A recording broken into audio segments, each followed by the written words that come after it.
Sasa wanaongea sana, mara nyingi matendo hawana. Kwa sababu unaenda mahali sometimes ndio nikikasirika, sometimes nakasirika kwa sababu nakasirika. Wanasiasa mara nyingi wanatudanganya.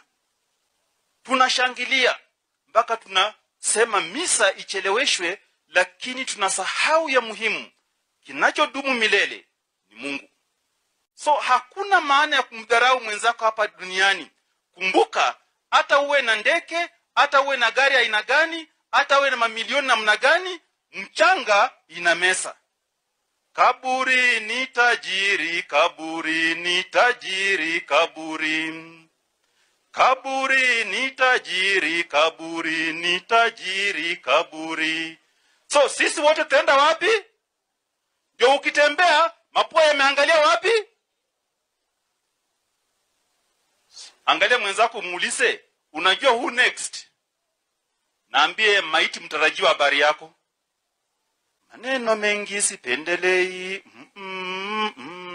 uongo pia sipendelei, mimi nimenyamaza kimya na wanifuata na maneno, Mungu ndiye ajuae.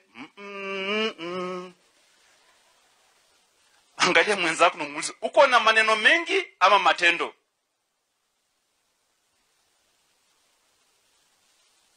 Ndio naomba leo hii tuwe watu wa matendo yako Mkristo hayakunipendeza, matendo yako Mkristo hayakunipendeza.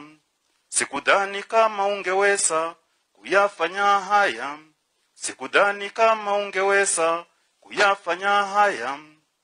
Si kitu, mimi ni mpita njia, nitakwenda utapaki na wako uliyemzoea.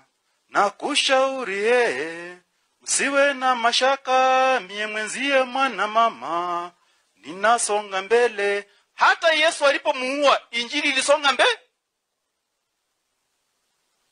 Ndio nilikuwa naambia watu, nimekundua jambo moja maishani, mwanadamu hupenda anayemdanganya.